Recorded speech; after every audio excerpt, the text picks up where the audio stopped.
Il senso religioso o l'esperienza religiosa è innanzitutto un fatto, un fenomeno obiettivo, un fatto reale, non è un'idea. Innanzitutto non è un modo di sentire. Non solo si tratta di un fatto, di un avvenimento, ma del fatto più imponente e più inestirpabile della storia dell'uomo. Più imponente, più vasto, che neanche il fenomeno dell'amore dell'uomo e della donna, che neanche il fenomeno del rapporto tra genitori e figli. Perché il senso religioso è un avvenimento che pone, che afferma o che ricerca l'orizzonte entro il quale acquisti senso anche il rapporto tra l'uomo e la donna, anche il rapporto tra genitori e figli. Perciò è più vasto, perfino di quelli.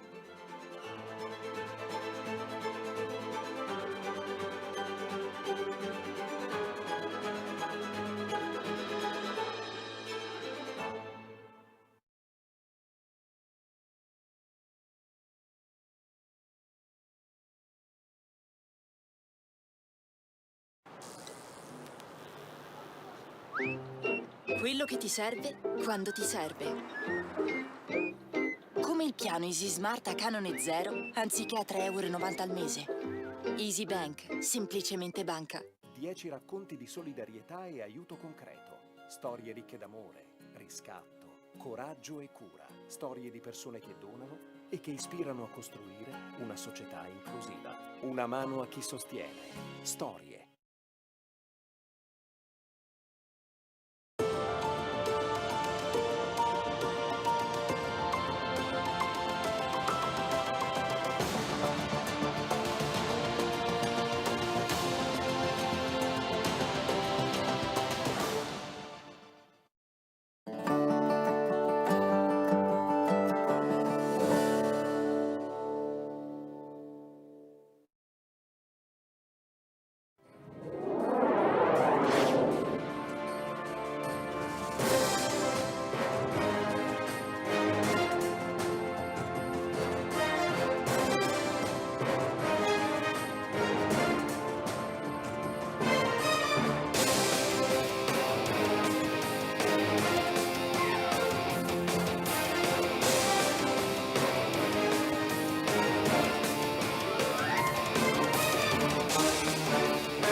Quello che ti serve quando ti serve. Nasce Easy Bank, la nuova banca digitale di Intesa San Paolo. Easy Bank, semplicemente banca.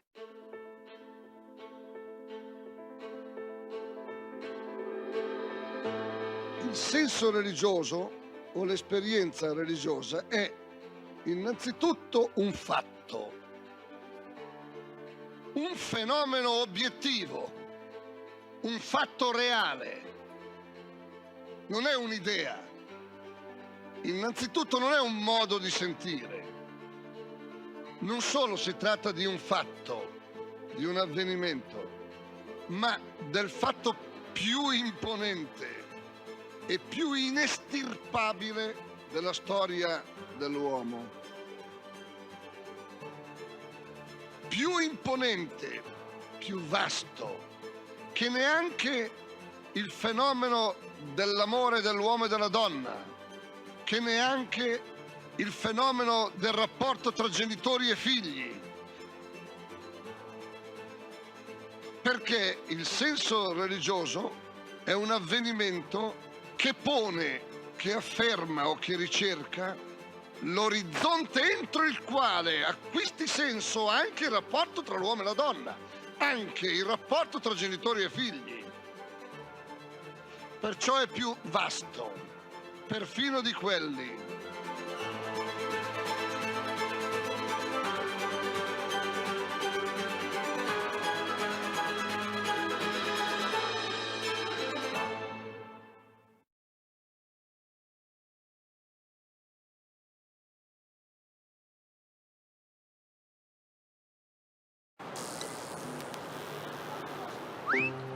Quello che ti serve quando ti serve.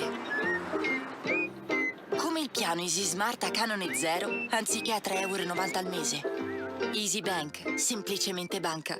10 racconti di solidarietà e aiuto concreto. Storie ricche d'amore, riscatto, coraggio e cura. Storie di persone che donano e che ispirano a costruire una società inclusiva. Una mano a chi sostiene. Storie.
Quello che ti serve quando ti serve. Nasce Easy Bank, la nuova banca digitale di Intesa San Paolo. Easy Bank, semplicemente banca.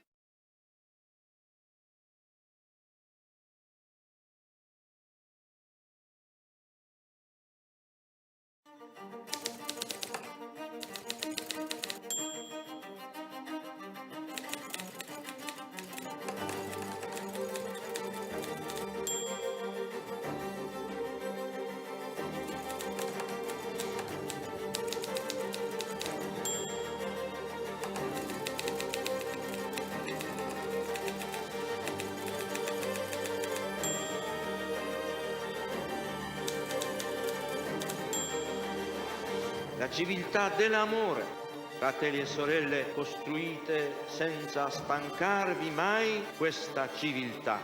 Lavorate per questo, pregate per questo, soffrite per questo.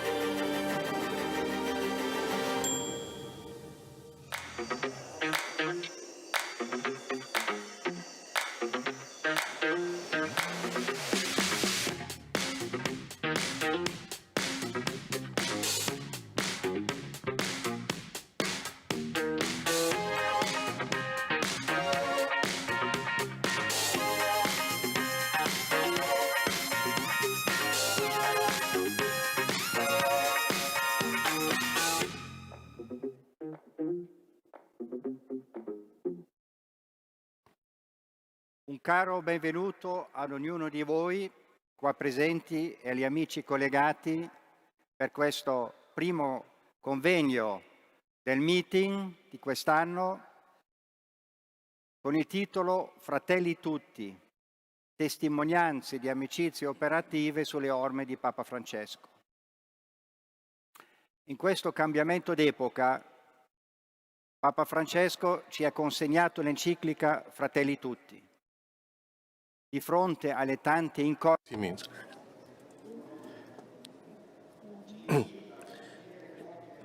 He invites us to construct places of friendship, to open dialogues, to construct peace. An invitation that is renewed also in his encouraging message to this meeting, for which we thank him once again.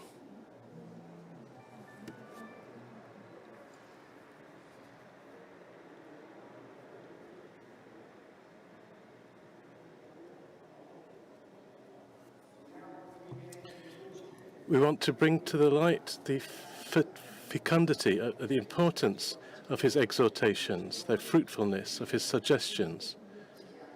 And we're very grateful and honored to be able to do it with the President of the Italian Bishops' Conference, Cardinal Matteo Zuppi. Thank you. Thank you. Thank you all.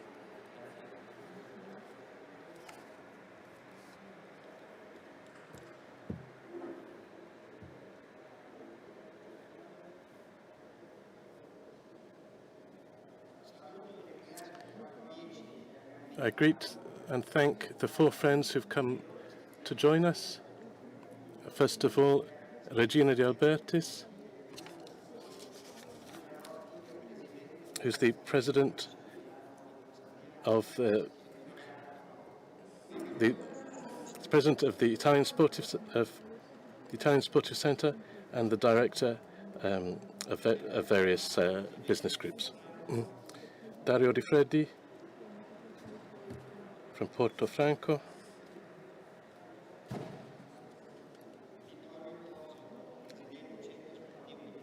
Vittorio Bosio, president of the Italian Sporting Centre,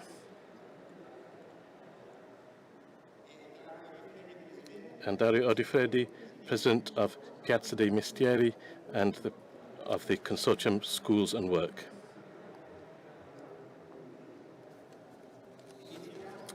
Let's start this encounter with the witnesses' testimonies. We've asked of each one of them to reflect, given their own experience, and to bring us their testimony with respect to one particular phrase, section that we've taken from the encyclical Fratelli Tutti. For Regina Albertis, we've chosen this one. Business activity effectively is a noble vocation. It's oriented to produce richness, wealth, and to improve the world for all. God encourages us. He expects from us that we develop the capacity that's given to us, and He has filled the world with the universe with potential. In His designs, each person is called to promote their own development, and this includes bringing out their own economic capacities and technological capacities to multiply goods and increase wealth. The question to Regina is simple. She's a businesswoman and an entrepreneur in construction and also a mother. And she has a particular attention for the city where she lives. How does she live these words at a personal level and in construction and urban development, particularly for the peripheries of society, and instead of versus inclusive spaces? To you, Regina, the word. Thank you all. And above all, I'd like to thank you all and to say that I'm not able to be there in person because I'm in the 8th month of pregnancy, and so I'm not able to travel to come to you.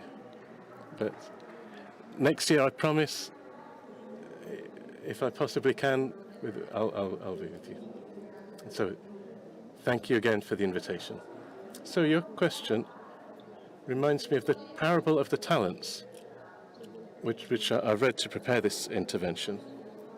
So I found myself often having to make big choices to do with business, for jobs for my employees, and even think about their families, what we do for clients, which products we make. So the impact, they all have an impact on the collectivity of everybody. So I've also been in critical phases. It can happen to think that you're getting buried in a bunker with these things, because the gifts that are given serve to live with responsibility, to do one's own task, one's own work with a different perspective, because the real value of a business isn't determined just by the amount of profit that it makes, but is strictly connected with the shared value which the business is able to generate, shared value. I'll recount rapidly a couple of things, how we can do this in daily activity. I'm a businessman of fourth generation. From my very young ages, I was brought into this world, and construction seems to me the most beautiful work in the world. One of the more important works that we've done is to do with the regeneration of a part of a city in Milan.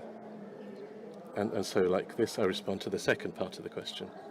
Through an integrated plan of development, we transformed this area into something that's really at the avant-garde, at the vanguard of what's being done with the best energy efficiency in this area of 16 hectares, with a lot of green. This intervention in the city, I'd invite you to see it all. But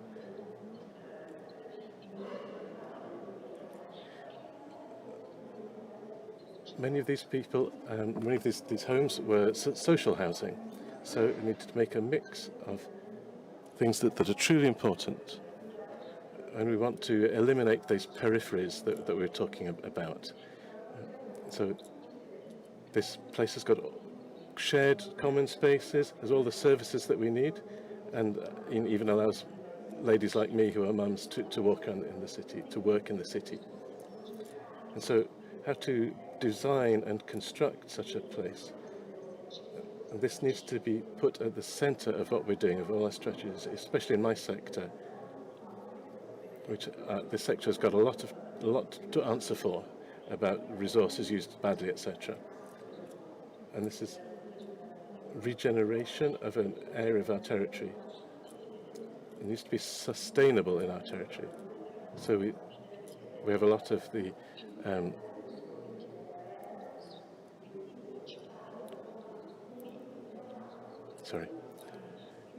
so this shows out how we have a great responsibility in this construction industry ahead of us. And so the objective is to manage effectively to create a strong collaboration between the public and private sectors. And the public and private need to be, we often think of them as counterposed to each other, but instead they should be collaborating. This is fundamental. I do it in business and also in the greater things, in associations, etc. Through associations at this activity, it lets me make myself available for a collective regard of things. This new vision of how to do a business, of the importance of sustainability and regeneration in our city. And these are central themes. I conclude now, and I know there are a lot of people, and I don't want to take up all the time. What do we need to do? We need to bring the human to the center of our vision, of our strategy. in business. And what does this mean? My vision is peopled. It's not merely generically being good, but of necessity. The only way to grow is that of return to the new generations, which is those who return to them what we've taken away in these years. What do we need to do? We need to regenerate in the peripheral areas, the quality of the area. We need to renaturalize our territory with parks, with greenery. We need to regulate, we need to have certainty in work, because only with a dignified work lets you develop the common business of a business. I don't have time to recount to lots of examples, but we'll have chance in the future. We've been to reconstruct trust between people. To conclude, let's turn to the parable of the talents with which I began. We need to use the gifts we have been given, which we've received, starting with us constructors with this challenge and we have a great responsibility, and we must do our part. I really salute you all, and I'll listen with great attention. I'm really sorry that I can't be there with my collaborators here, and I'm glad that Luigi's been able to take part, but I'm sure there'll be many other occasions. Thank you all. Thank you.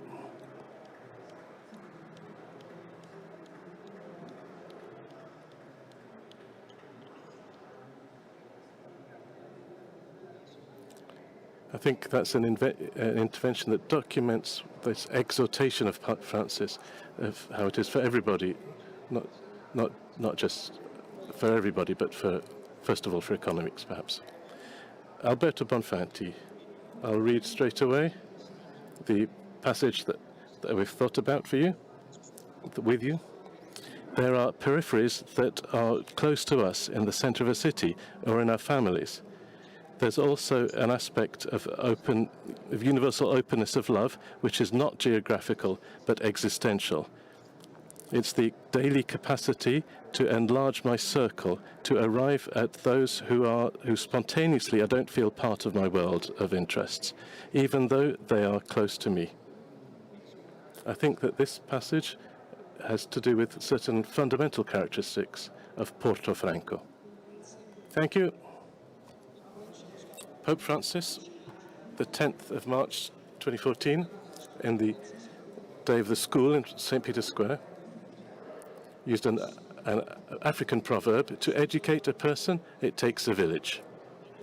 Even in the recent trip to Lisbon for the World Youth Day, meeting the representatives of various centres for assistance and charity, Pope Francis underlined the importance of doing good together.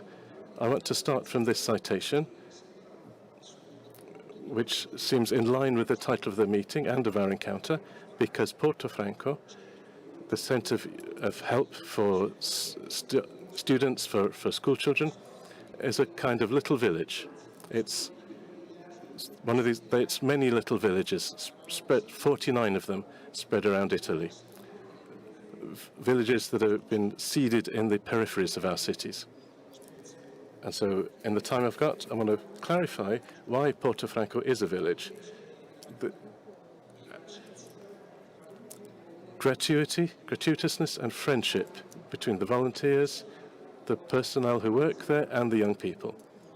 Portofranco in Milan was born in 2000 from the educative passion of a Milanese priest, Don Giorgio Pontigia, who provoked some teachers, including myself, and he affirmed, we, for the love of Christ, the love we have for Christ that we live, we can't fail to desire to meet the young people in a free way. And to do it, we can't start from anything other than their most significant need, because the person doesn't coincide with design, but he merges in design, in this need.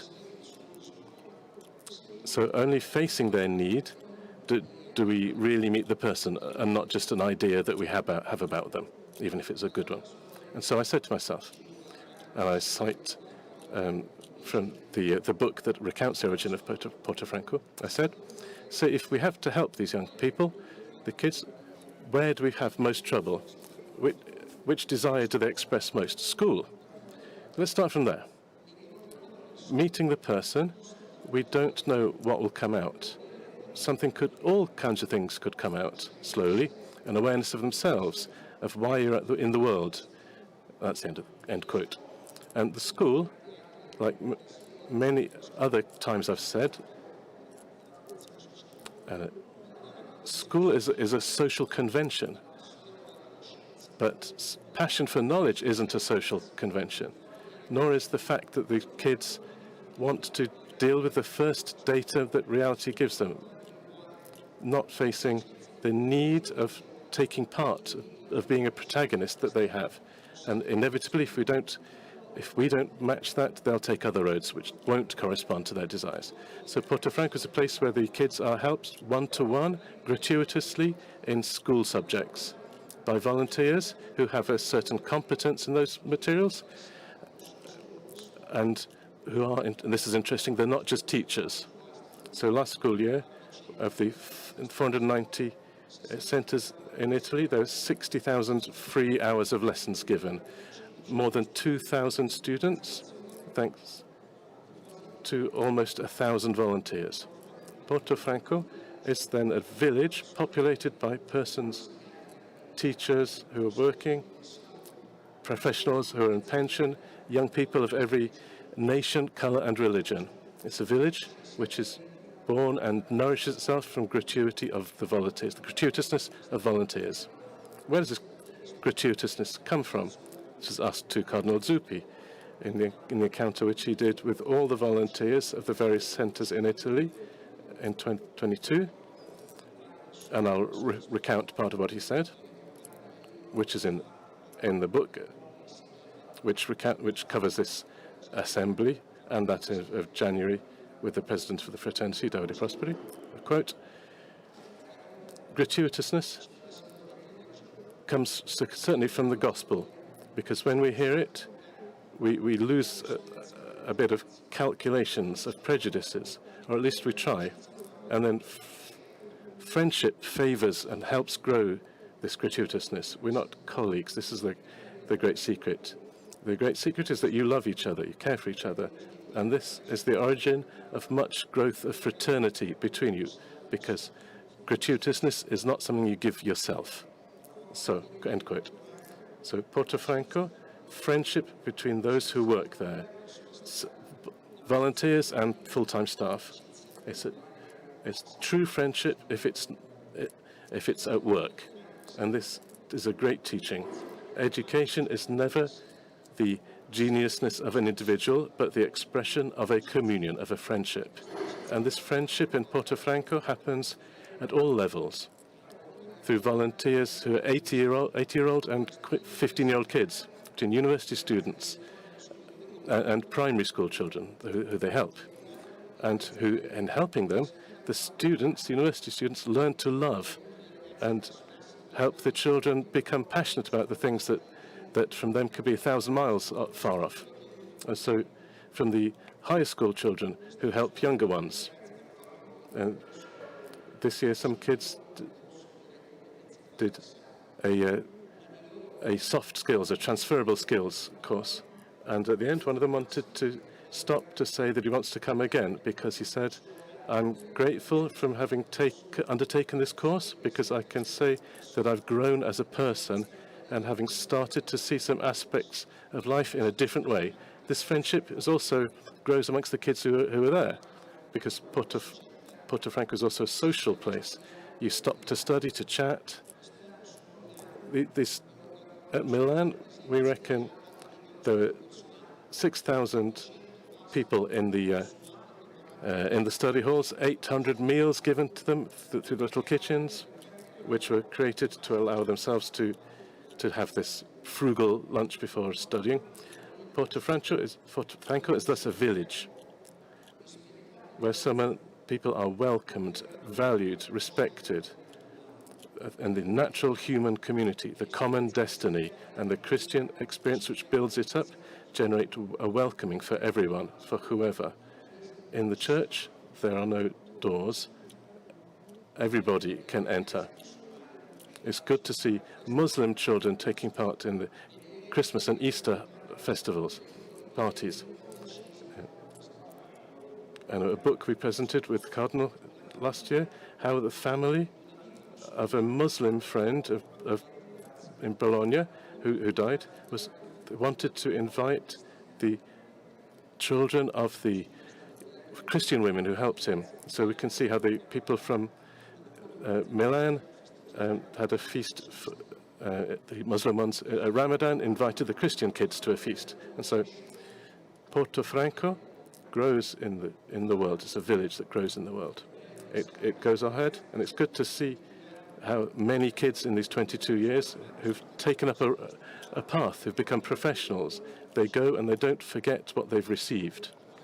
Like not forgetting our own scene in front of our own challenge in front of the Pope on the 15th of October for the 100th anniversary of the Communion and Liberation Movement and of Don Giussani's birth, said about Portofranco. And he said, a path to come to know God, to know the world, to know the Father, excuse me. They go away and maybe they come back, these young people. In this period, that we've now got the children of the kids, of those who were kids, who we helped many decades ago. And this is beautiful to see someone who, sorry, lost that.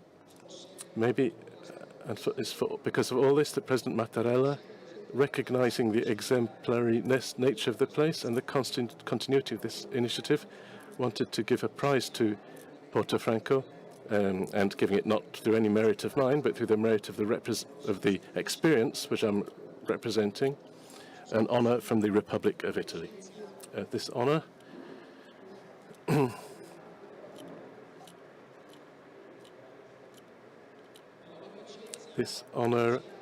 which was moving for us, which makes grow in us a greater awareness of responsibility that we need to start in our when we'll start again our work in September, because there's an enormous need, enormous sea of needs out there, but that this helps us grow a gratitude, first of all, in ourselves. Thank you.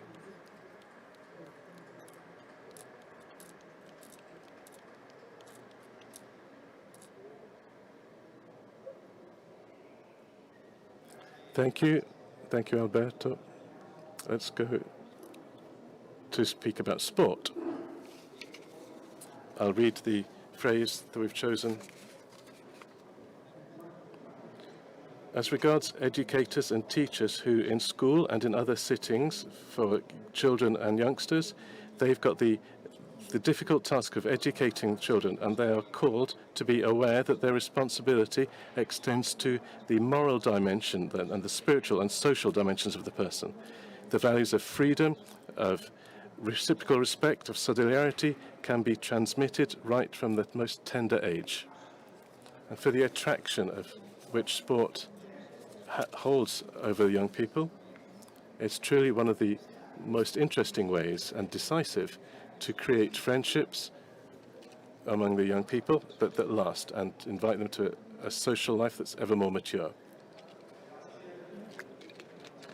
Thank you. First of all, I thank the people of the meeting for this invitation to be here today.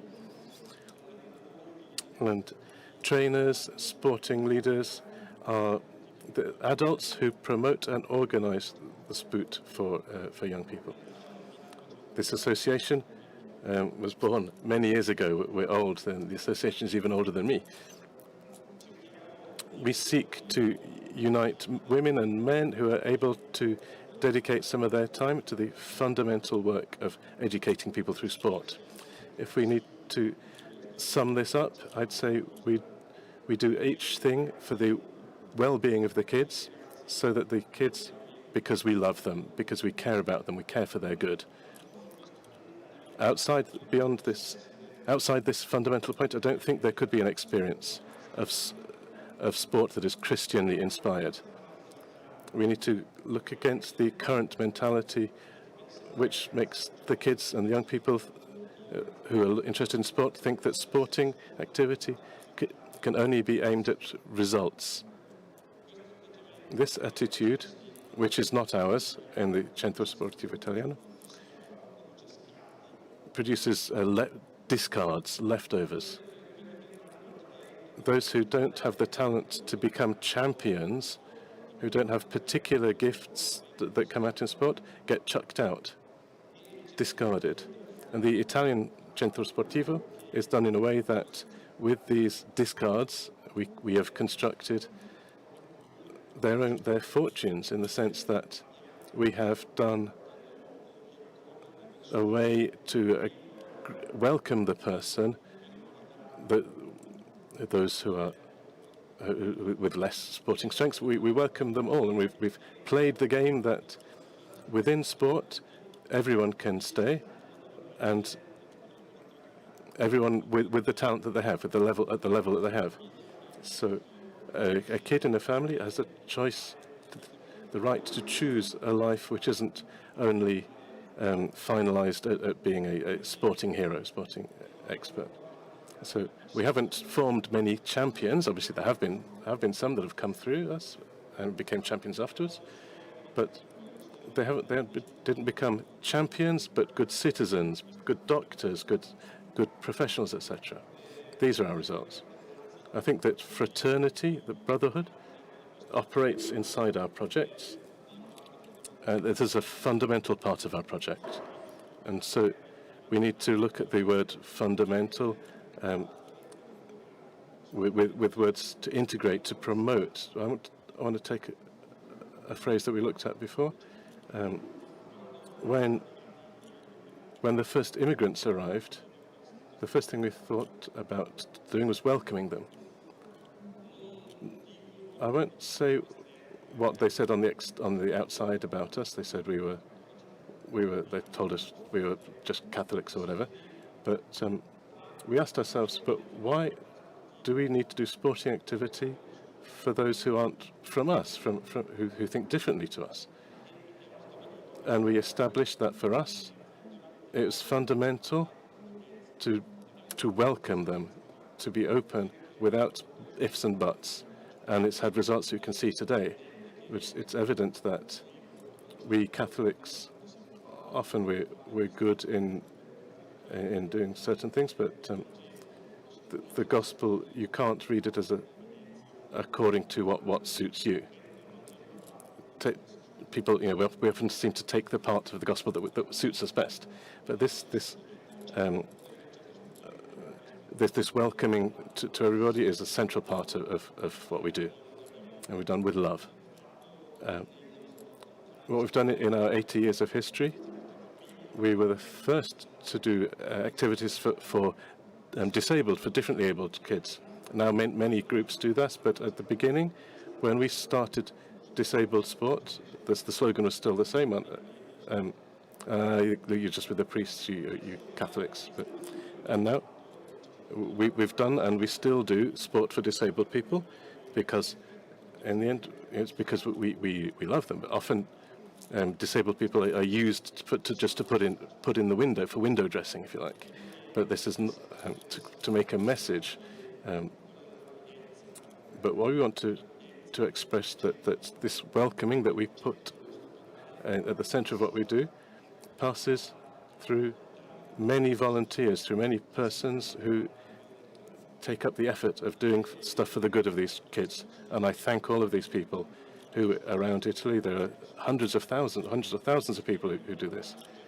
And also for the parents, I want to spend a word, because being a parent is a hard job. Let's say it. But often, willingly, we see. Always. When out in the outskirts of town, when you see a little football pitch, and there's something that you wouldn't have expected to be happening between the teacher, between the parents and the leaders there. the press can write all kinds of things about us, but while the parents, and I've seen, I've lived this in my own experience on the field, I've seen many persons who are good, who do a lot of good for their children and for the children of others. There are many people who work for the good of other children, and so other people's children, and so we thank them. We need to say it because otherwise we'll pass over and exclusively onto the bad things that people do, and instead I want to say they say many good things that we can see. And looking at Fratelli Tutti, Pope Francis, who I think is a lover of sports, not only because he's an Argentinian football fan, but when he met us, he often uses the word amatori, amateurs. I mean, those who love. And for us, it means that the adults, not us kids. But by amatori, by amateurs, means our volunteers who give their time for the good of others. And we've done it well, thanks to the people who are part of it. Sport in the oratories, we were born, and we're proud to have been born from Azione Cattolica, which even before the end of the war started to think, led by Pius XII, to promote sporting activities for young people, so before the end of the Second World War.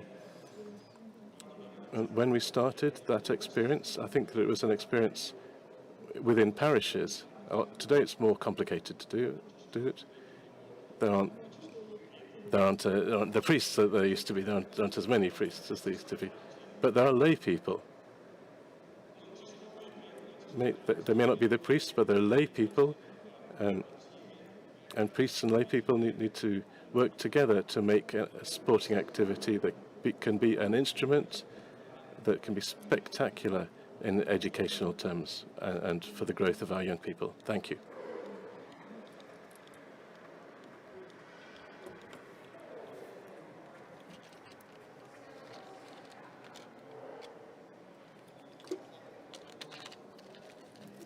Thank you, Vittorio.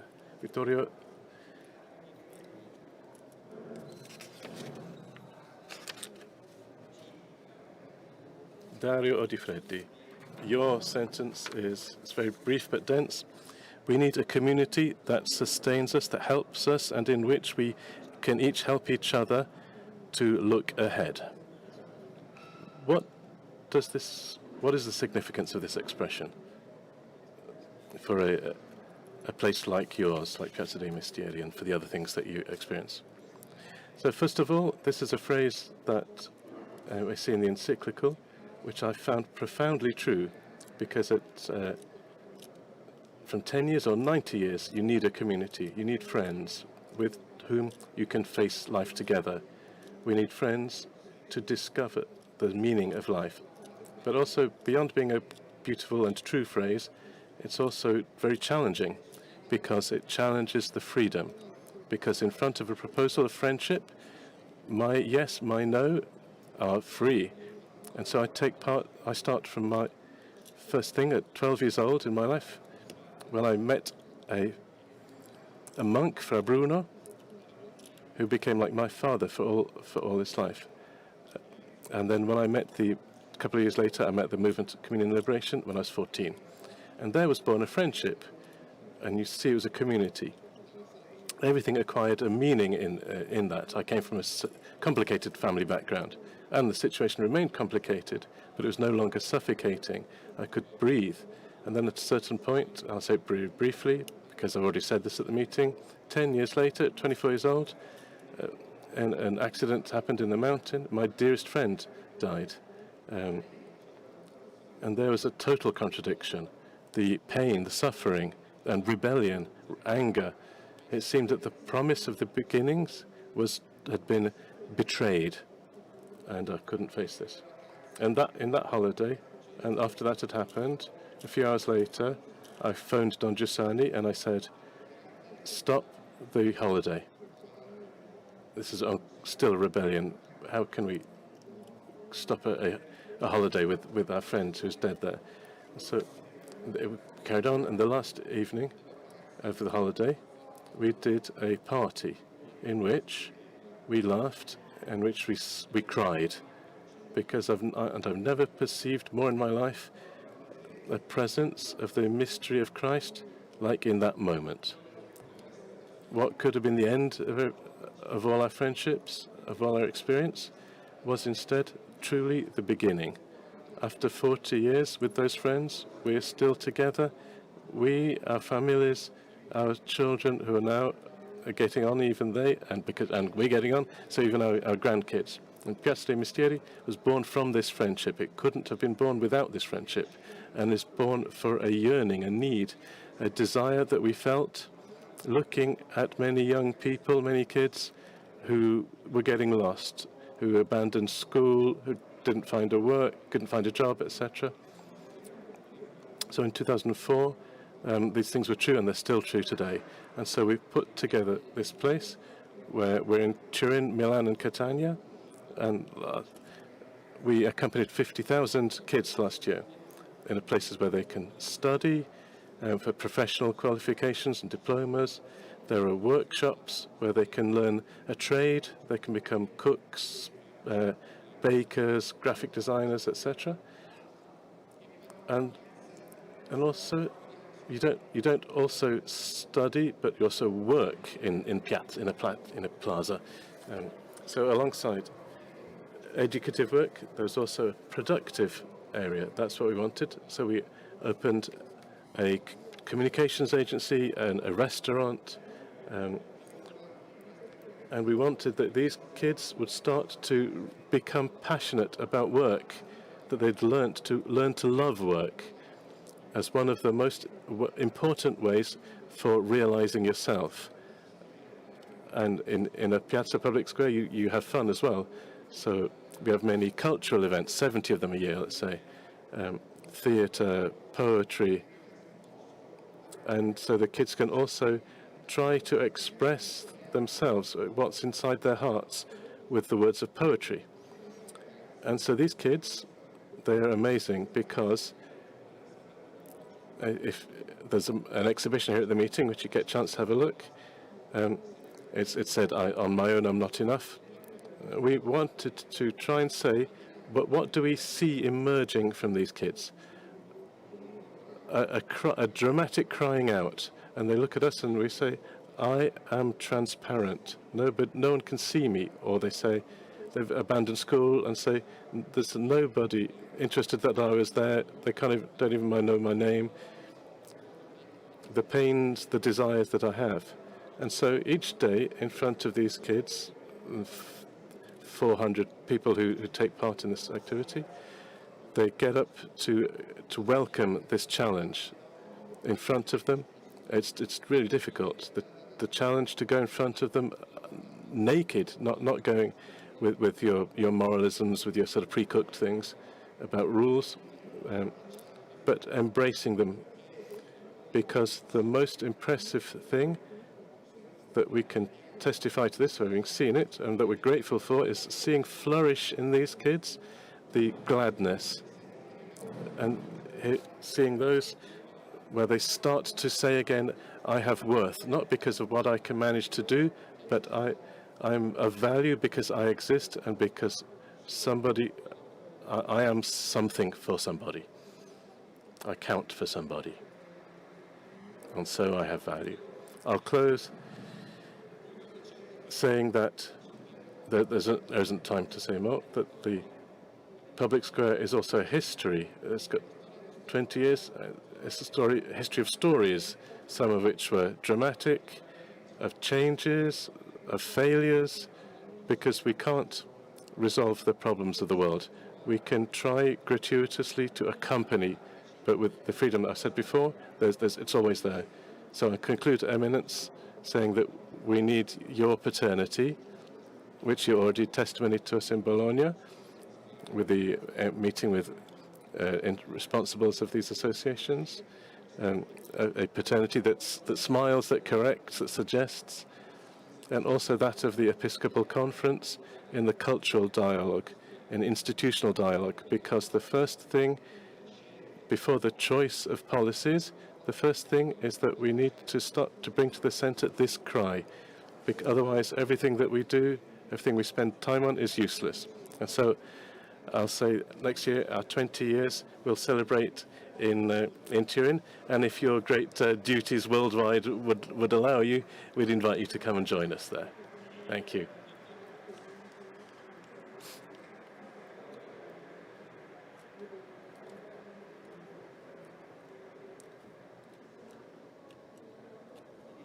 Eminence.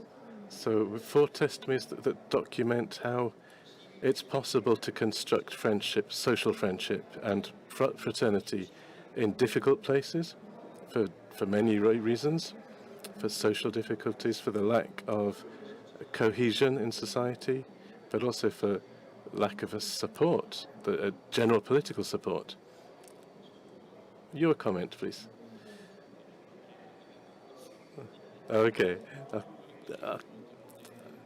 I'm very contented, very happy to especially about these beautiful testimonies.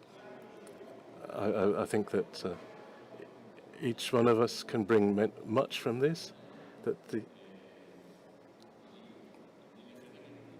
Fratelli Tutti wants to, it's not just so an selfish, intimistic thing. Everything for nutrition, for nourishing my own eye. It's about going out. Operative work is saying I'm okay if I can help other people, if I help other people be okay. And so it's got to be operative. It's not this intimate, selfish thing. The second thing is that there's so much joy in the things that we've been hearing about, so much life, so much passion, and it lengthens your life, as somebody said. We've been here, people have been doing this a few years, and I think there's no intention here. I think we've got a lot of desire, a lot of life ahead of us, and I'm really convinced that social friendship is the expression that regulates a bit Fratelli Tutti. It frees us from this selfish intimism, which even priests, particularly perhaps priests, have this. There are many priests who are in this selfish intimism, but often you hear that perhaps from figures in the church. But I believe that the beauty that we've heard about of this friendship, this social friendship, opens a life to us and can change history. That lets you meet others. It changes life, even over one person, even if only one person, one kid who finds their own dignity, their own value. One of the most important things in Fratelli Tutti is the value of everyone.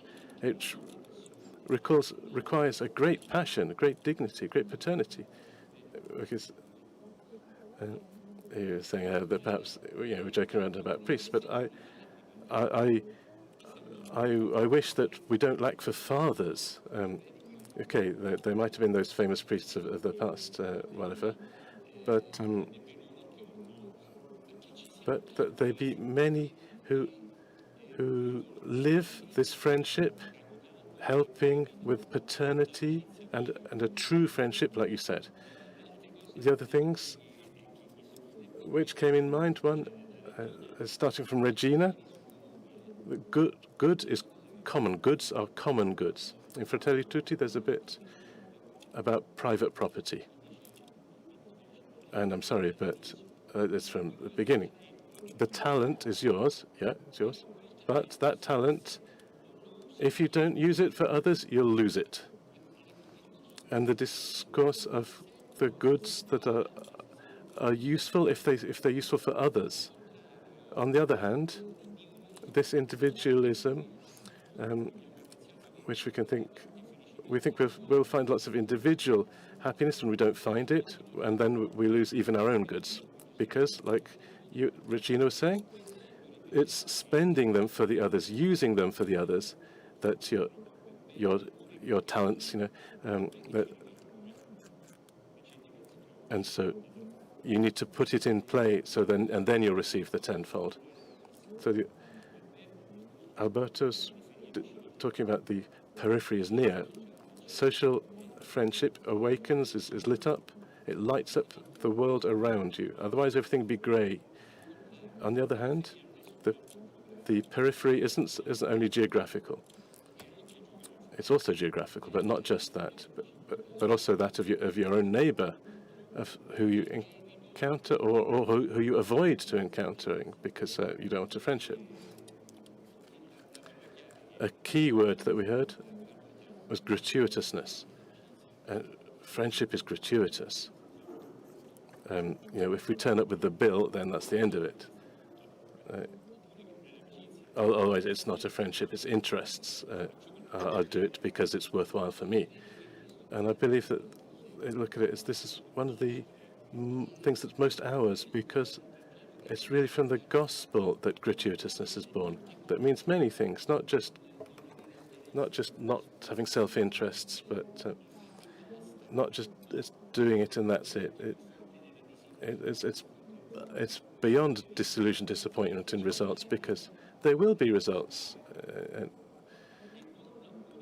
It's not an idea of our own idea of the other person, which often we think other people must be how we want them to be, and no, that's not it. Let's say the friendship, is with a person even unlikable as they are, even as people with who you find it's tricky trying to find something that unites you.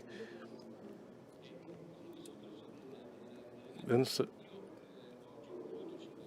today I wanted to cite something beautiful from Giussani. We need to abolish extraneity. And I'll repeat this. This is valid right today as well. To abolish the extraneousness means that nothing is extraneous. Everything interests me. This is beautiful. And we see it in these things, at work in these things. In these bits of the world, very different from each other, difficultly but put together, as we've just heard.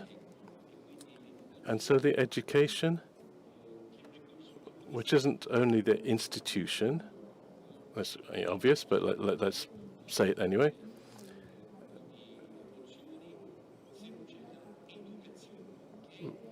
We can't do it without education, in being truly, deeply yourself. The true merit of which we need to curse ourselves until we can find this. Obviously, don't give ourselves peace until we find it in everyone, but it needs that someone draws it out from them, and this is the educator. And then last things from Vittorio: nobody's discarded. Let's free ourselves from this requirement. And it seems to me we have more fun and even bring out the best. Because in this anxiousness of performance for everyone, it's very dangerous. Because in the exhibition, like I saw before, there's something beautiful. Beauty is not perfection, and that's something very intelligent. And unfortunately, we too often, perhaps because of commercial reasons or many, even pornographic images that we see.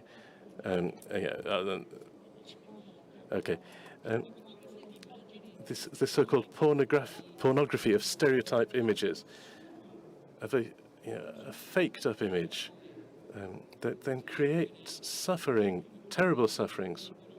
And I think this is really important, this idea of freeing ourselves from this, so nobody is discarded. And this is really good. And then that question, but why do it for those who aren't our lot? All too often, someone says it openly, perhaps, maybe even naively, okay, but many do it and don't say it. Maybe people say, well, do it just for our lot, just for our people. Because ours are everyone. There's nobody who isn't ours. Our friendship, like we've heard, doesn't have boundaries, doesn't have frontiers. And so this yearning that somebody of you was talking about, him, yep. We need to have a bit of this yearning, this desire. It frees us also from lots of complaints that we make about today. Oh no, today it wasn't quite what I wanted yesterday. This victimism that we we can kid ourselves about this, and so we end up just talking about useless things many times. So this yearning, this desire, it fills us with passion, with attention for the little children, as Jesus says, the little brothers. And so we lose a lot of rubbish, and it fills us with meaning, with significance. We complain, whatever, but I think that they've found the desire even for their life. Last thing, and then I'll finish. Today is St. Bernard's Day, so if there's anybody's forgotten, Jesus, St. Bernard Day. Perhaps some people have did this on purpose, but okay. So here's Bernard, yep. And so the last thing, this welcoming for the good of others. I think that professional schools, and this is personally, I think this is the discarded ones who find their value. This is a beauty. Go and listen to some of their stories. They show how much it's a great challenge that they can really be top level schools of formation. And so I'll finish with this, because Dario spoke about this crying out, which occasion can be annoying, can be irritating, whatever. Or maybe we stigmatize that one, or whatever. But this moralism is very inadequate. Everybody's got some, and then there's also different types of skepticism which have their own moralisms, if you like. Because instead, what did Dario say about friendship? In which I seek to understand that thing, without a paternalism, he said, but with paternity, which is a different thing. Because paternalism is very easy. We tell them out what we think, but we don't help them. We don't respond to the cry that is saying, help me understand my value. I have a value. The greatest comment, or a nice comment on the gospel of today, also on that, the Galilean woman cried out with insistence, and maybe often the kids do that, and the response, and also fulfills the desire of Jesus. Thank you all for this working friendship.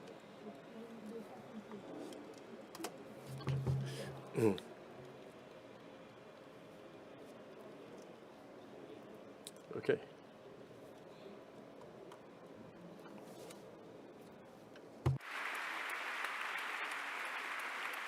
Io penso che possiamo dire che I think we can say that the friendship we've been talking about has, in a certain sense, been a kind of prophecy about peace.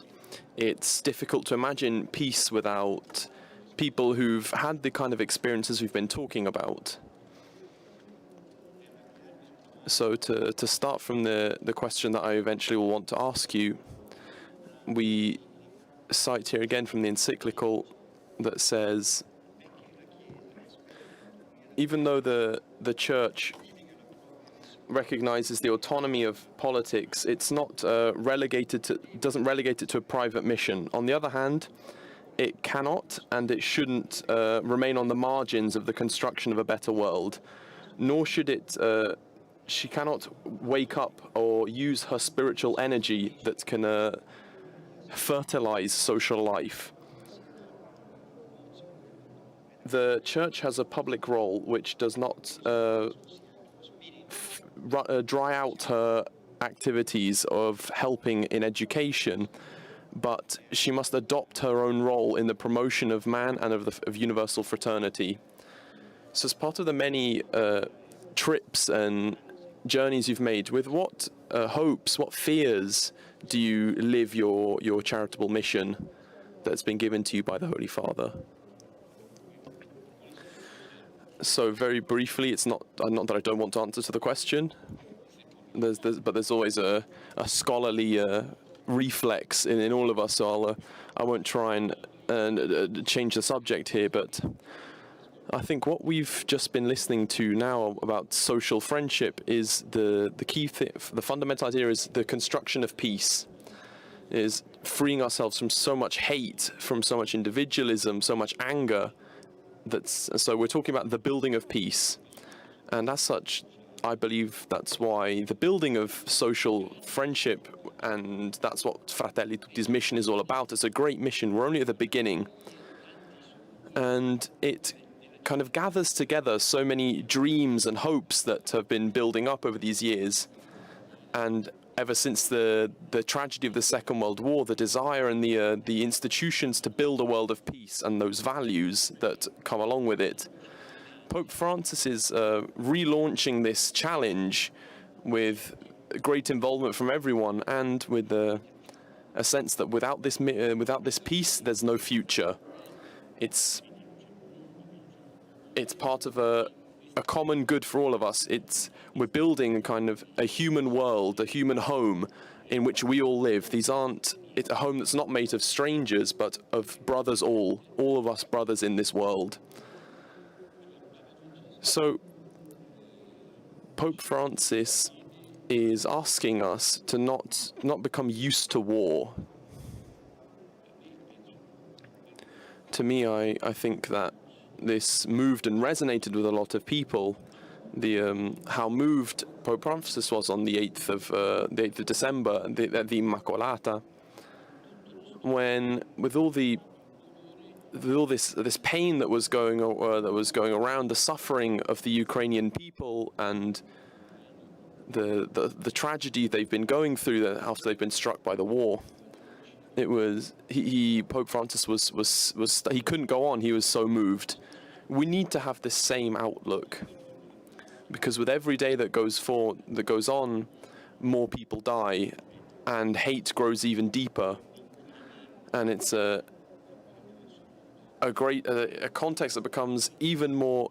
It dirties our environment, and it pollutes our souls. It's constant. It's said a lot that about this war, that it manifests itself in a way that we often can't see, but it seems that a world war could soon appear that will involve so many people, and the Brothers All mission is born from this. There's no, sometimes we talk about, maybe even in waiting for it, we want to see, well, let's see how these things go, see how good Pope Francis is. He challenges us a lot to become peacemakers, to try and build peace everywhere we can, and that's kind of the idea, to push forward everything that could be useful, to listen to everyone, to be more neighborly, to see what spaces are available and that can be used to build peace. A small thing I'll just add on now, that peace doesn't mean betrayal. Let me explain myself quickly. Peace requires justice, and it requires security. That is, there can't be an unjust peace, because that would then be the pretext for a continuance of violence and conflict. There must be a just peace. And let's not forget, obviously, that there's an aggressor and a victim here. And it must be a secure peace, a safe peace. And by that I mean that it must allow people to look on the future with hope. Security and safety always requires the involvement of everyone. it's not something that can be taken for granted. If you want peace, you must prepare for peace. And this is really what we need to throw ourselves into. This is what we need to build responsibly and what we must search for. We must, above all, be careful and work on this humanitarian aspect, helping Ukrainian children who are in Russia to understand what can be done and how who needs to return to their own families can be repatriated.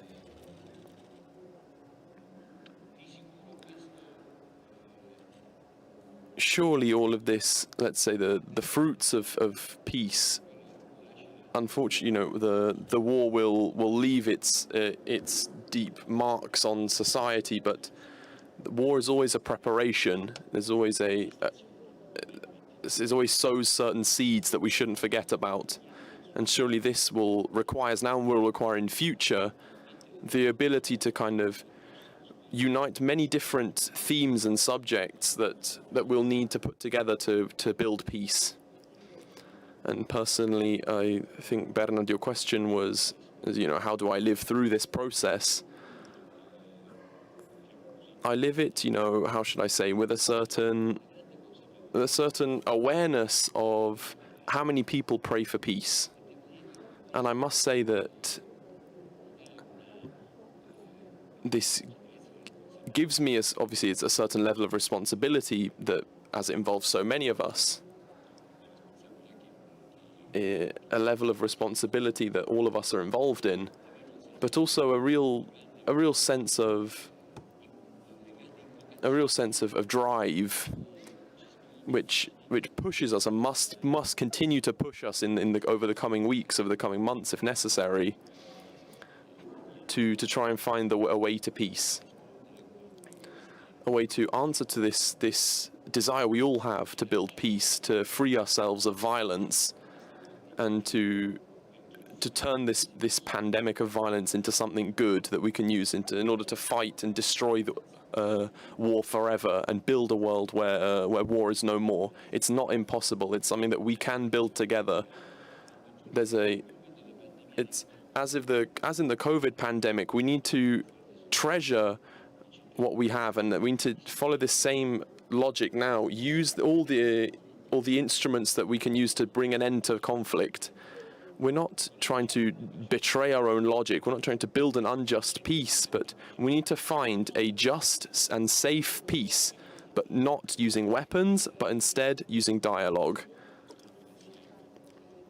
And this is what I find absolutely indispensable. And so it's often the most tragic aspect of the war in Ukraine and of so many small wars going on around the world. Thank you.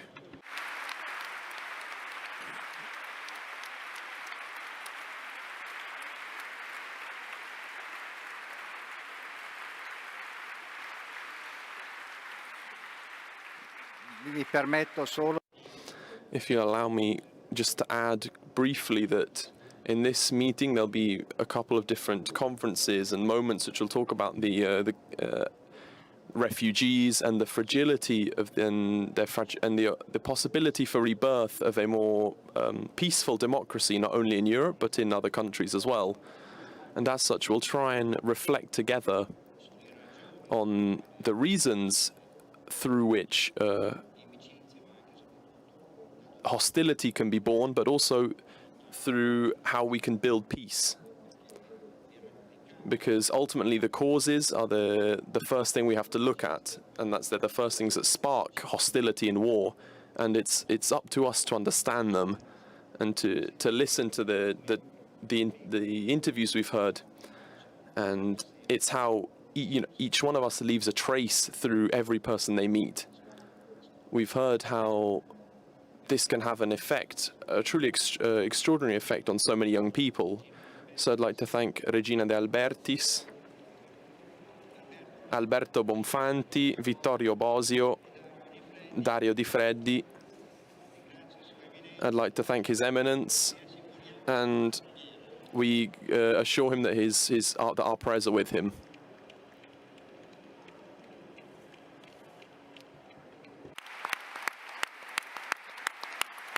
Bene. Grazie a voi tutti. Thank you for all of you for being here, and have a great meeting. Bene.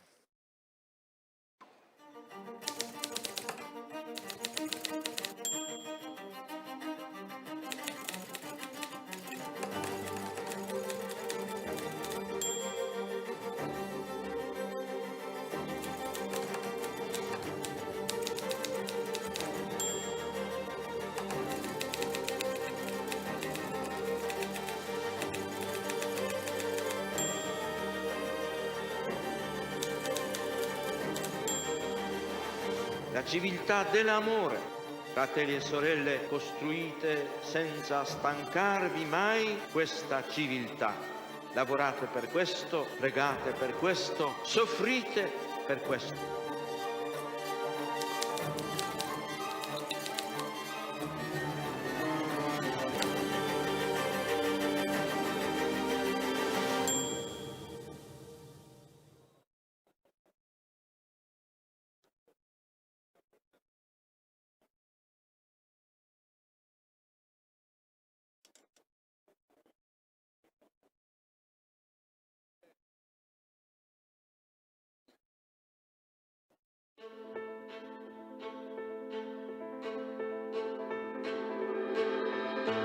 Il senso religioso o l'esperienza religiosa è innanzitutto un fatto,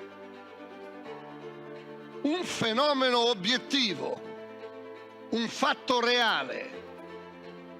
Non è un'idea. Innanzitutto non è un modo di sentire. Non solo si tratta di un fatto, di un avvenimento, ma del fatto più imponente e più inestirpabile della storia dell'uomo. Più imponente, più vasto, che neanche il fenomeno dell'amore dell'uomo e della donna, che neanche il fenomeno del rapporto tra genitori e figli. Perché il senso religioso è un avvenimento che pone, che afferma o che ricerca l'orizzonte entro il quale acquisti senso anche il rapporto tra l'uomo e la donna, anche il rapporto tra genitori e figli.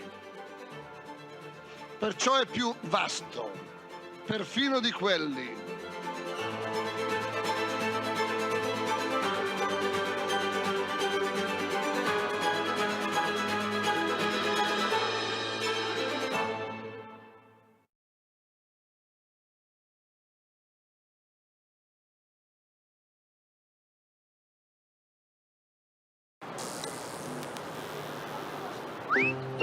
Quello che ti serve quando ti serve. Come il piano Easy Smart a canone zero, anziché a 3,90 € al mese. Easy Bank, semplicemente banca. 10 racconti di solidarietà e aiuto concreto. Storie ricche d'amore, riscatto, coraggio e cura. Storie di persone che donano e che ispirano a costruire una società inclusiva. Una mano a chi sostiene. Storie.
serve quando ti serve. Nasce Easy Bank, la nuova banca digitale di Intesa San Paolo. Easy Bank, semplicemente banca.